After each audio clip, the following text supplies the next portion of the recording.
Hello students, good morning.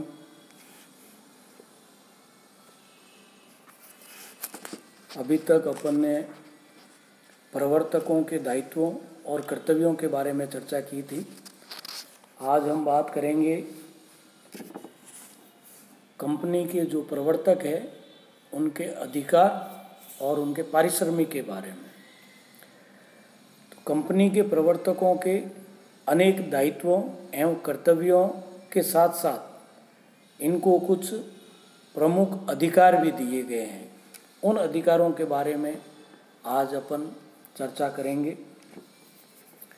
इसमें मुख्य रूप से जब कंपनी की स्थापना की जाती है तो उसमें पहला काम होता है जो वैधानिक फॉर्मेलिटीज़ जो है वो पूरी करनी पड़ती है और उसमें कुछ खर्च करना पड़ता है।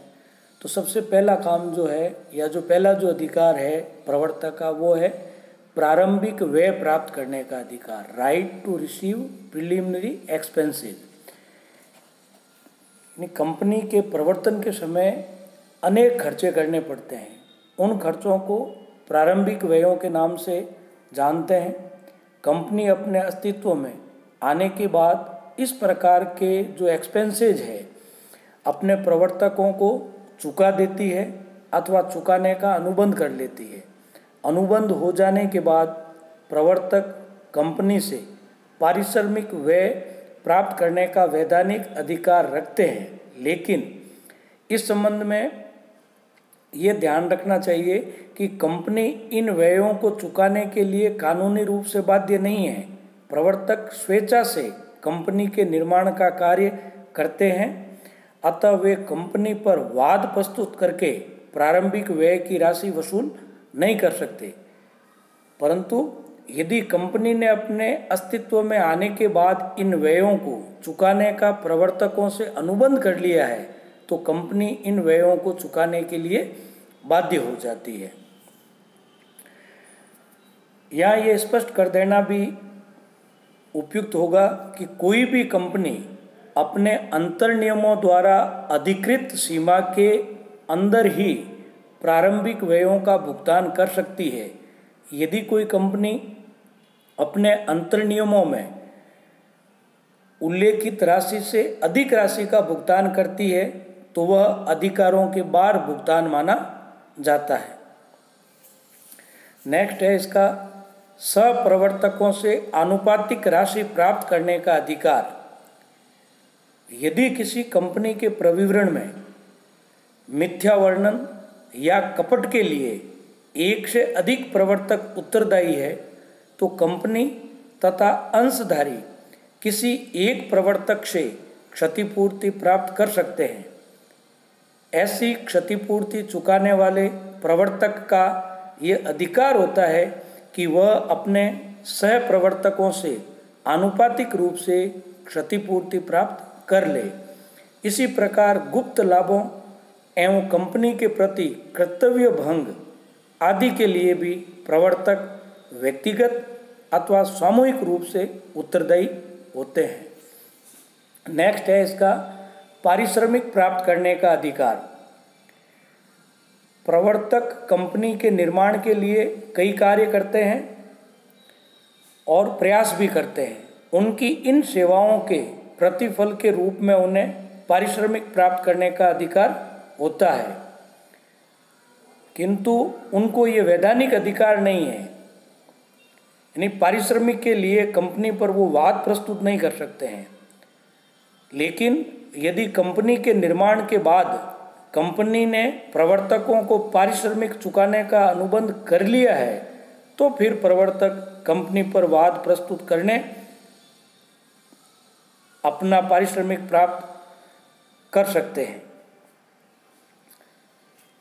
नेक्स्ट है अब प्रवर्तकों को पारिश्रमिक किस रूप में दिया जा सकता है या किन किन विधियों द्वारा इनके पारिश्रमिक का भुगतान किया जा सकता है।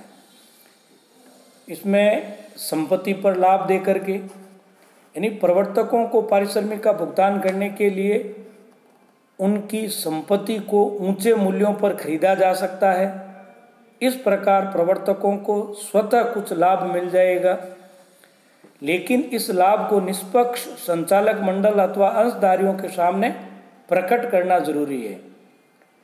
नेक्स्ट है संपत्ति का अंशों एवं ऋण पत्रों के बदले क्रय करना। कंपनी प्रवर्तकों को लाभ पहुंचाने के लिए उनकी संपत्ति को खरीद सकती है तथा उसके प्रतिफल में उसे अंश तथा ऋण पत्र जारी कर सकती है, लेकिन इस प्रकार की कार्रवाई को भी सबके समक्ष डिस्क्लोज करना जरूरी है। नेक्स्ट है सम मूल्य पर अंश देना।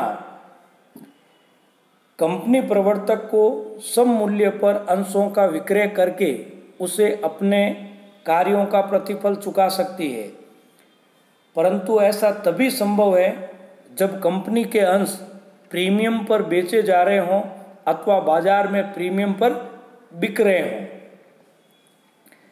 नेक्स्ट है क्रय किए गए अंशों पर कमीशन।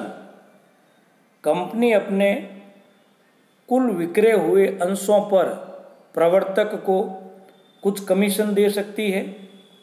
कमीशन उसके पारिश्रमिक के रूप में होता है। नेक्स्ट है कंपनी के अंश जारी करना। कभी कभी कंपनी कुछ अंश अपने प्रवर्तकों को निःशुल्क जारी करके उनको पारिश्रमिक चुका सकती है। प्रवर्तकों को ऐसे अंशों का मूल्य नहीं चुकाना पड़ता है। एंड लास्ट है इसका एक मुश्त राशि। कभी कभी कंपनी अपने प्रवर्तकों को उनके पारिश्रमिक के रूप में एक निश्चित राशि एक मुश्त ही दे देती है। इस प्रकार इन सभी तरीकों में से किसी भी रूप में जो प्रवर्तक है कंपनी के अस्तित्व में के आने के बाद जब उनके आपस में अनुबंध हो जाता है तो इनमें से किसी भी तरीके से कंपनी प्रवर्तकों को पारिश्रमिक का भुगतान किया जा सकता है। धन्यवाद।